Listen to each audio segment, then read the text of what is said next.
माधोपुर गांव में दीनाचंद नाम का एक चालाक और लालची सेठ रहता था। वो गांव के बेहद गरीब लोगों को ठगता था। गांव के लोग अपनी जरूरत पूरी करने के लिए दीनाचंद के पास अपने बर्तन, जेवर और बाकी का सामान बेचकर बदले में अनाज, तेल, राशन लेते थे ताकि वो अपने घर का गुजारा कर सके। दीनाचंद की दुकान में देवी लक्ष्मी का एक चित्र लगा हुआ था। दीनाचंद जब भी बेईमानी करने लगता तो सोचता कि देवी लक्ष्मी तो उसके साथ है और उस पर देवी लक्ष्मी की बहुत कृपा है, तभी उसके घर में धन दौलत की कोई कमी नहीं है। इसीलिए वो रोजाना गांव वालों को धोखे से ठगता रहता था। दीनाचंद के पास एक तराजू था जिसमें वो गांव वालों की लाई हुई चीजें और एक तरफ अनाज की बोरियां और राशन रखकर तोलता। दीनाचंद अपने जिस तराजू से तौलता था उसके नीचे वो चुंबक लगाकर रखता था। तराजू का घोटाला बेचारे गांव के गरीब लोग नहीं समझ पाते थे। दीनाचंद वजन तौल देता, वो लेकर चुपचाप घर चले जाते थे। सेठ जी, पीतल का पतीला है, मैं बेचने के लिए लाया हूँ। घर में अनाज खत्म हो गया है और आप तो जानते ही हो मेरी कोई अपनी जमीन तो है नहीं जो मैं खेती बाड़ी कर लूँ। आपके भरोसे ही हमारा घर चलता है मालिक। आप इस पतीले के बदले मुझे अनाज और चावल दे दो मालिक। अगर थोड़े बहुत पैसे ऊपर नीचे हो तो थोड़ी चीनी भी दे देना। अरे मैं कब मना कर रहा हूँ, तेरे सामने ही सामान खोलूंगा। जितना वजन पतीले का होगा उतना सामान तुझे मिल जाएगा। रुक, मैं अंदर से तराजू लेकर आया। बस फिर क्या था, दीनाचंद दुकान के अंदर गया और उसने अपना तराजू उठाया और पतीले का वजन तोलने लगा। मालिक, ये क्या दे रहे हो? क्या दे रहा हूँ? तूने पतीला दिया ना, उसके बदले तुझे अनाज की बोरी दे रहा हूँ। ये पकड़, 5 किलो गेहूं है। अच्छा, पतीला तो बहुत भारी था। ठीक है, आप ये दे दो। दीनाचंद ऐसे ही रोजाना बहुत से गांव वालों को लूट कर अपना घर भर रहा था।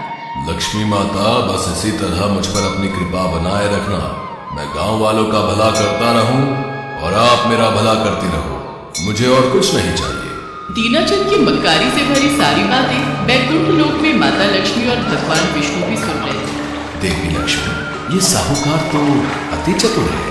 देखिए किस तरह से गांव वालों को चकमा दे रहा है। आपको इसे सबक सिखाने के लिए कुछ तो करना ही होगा। आप ठीक कह रहे हैं स्वामी। जब भक्त अपनी राह से भटक जाते हैं और ईमानदारी को छोड़कर बेईमानी का मार्ग अपनाते हैं तो भगवान को भी उन्हें सीधे रास्ते पर लाना होता है। अब मुझे ही कुछ करना होगा ताकि मेरा भक्त साहूकार दीनाचंद सही मार्ग पर आ जाए। अरे भोला, ये तराजू कितनी धूल खा रहा है, जरा इसे अच्छे से धोकर रख दे। मालिक, रोज तो धोता हूँ, रोजाना धो धोकर तराजू घिस जाएगा। तुझे जितना बोला है उतना कर। चुपचाप तराजू को धोकर यहाँ ला। दीनाचंद जैसे ही तराजू रखता है एक गांव वाला उसके पास आता है। सेठ जी, मुझे राशन की बहुत जरूरत है। मेरी बेटी की शादी है, बारात के लिए खाने का इंतजाम करना है। मेरे पास से कुछ बर्तन है, आप इनके बदले मुझे अनाज, राशन और घी तेल दे दो। हाँ, मैं तो देने के लिए ही बैठा हूँ। तुम सबकी मदद करने के लिए ही तो मैंने ये दुकान खोल रखी है। रुक, अभी मैं इन बर्तनों को तराजू में तोल देता हूँ। दीनाचंद बर्तनों के तोल के बराबर सामान तराजू में रखता जाता है, पर बर्तनों के वजन जितना सामान का भार अभी हुआ ही नहीं था। ये देखकर दीनाचंद हैरान रह जाता है। अरे भोला, कहीं तो गलती से चुंबक लगाना तो नहीं भूल गया? नहीं मालिक, वो देखिए ध्यान से, चुंबक तो अभी भी लगा हुआ। अच्छा, पता नहीं ये वजन तो बराबर ही नहीं हो रहा। इसके बर्तन इतने भारी कैसे हो गए? बर्तनों का वजन भला अधिक क्यों ना होता, तराजू पर तो देवी लक्ष्मी विराजमान थी। देवी लक्ष्मी दीनाचंद को सबक सिखाना चाहती थी ताकि किसी गरीब का नुकसान ना हो, और वो मंद मंद मुस्कुराने लगी। बर्तनों का भार बढ़ता ही गया और फिर अपने चमत्कार से देवी लक्ष्मी ने अपना वजन सामान के बराबर कर दिया। दीनाचंद अपना सिर पकड़ कर रह गया। अब तो वो गांव वालों को लूटता रहता था, पर आज पहली बार वो लूट गया था। वो गांव वाला खुशी खुशी ढेर सारा सामान लेकर अपने घर लौट जाता है। अब तो रोजाना ही ऐसा होने लगा। जब भी कोई गांव वाला दीनाचंद के पास अपने सामान के बदले कुछ लेने आता तो देवी लक्ष्मी तराजू में बैठ जाती और दीनाचंद को ना चाहते हुए भी उस वजन के बराबर सामान गांव वालों को देना पड़ता। अब तो दीनाचंद अपने कान पकड़ने लगा और लक्ष्मी माता के चित्र के सामने जाकर बोला, हे लक्ष्मी माता, मैं तो आपकी इतनी पूजा करता हूँ। पहले तो मेरी अच्छी खासी कमाई हो जाती थी, पर अब तो मैं ही लूटने लगा हूँ। मेरी तो कमाई ना के बराबर हो गई है। कहीं आप मेरे से रूठ तो नहीं गई हो? देवी लक्ष्मी दीनाचंद की इस हालत को देखकर मन ही मन हंसती है, पर उन्हें अपने भक्त को सबक भी तो सिखाना था। देवी लक्ष्मी दीनाचंद के सामने प्रकट होती है। दीनाचंद, ऐसा ही समझ लो अगर मैं एक बार रूठ कर चली गई तो वापस नहीं लौटूंगी।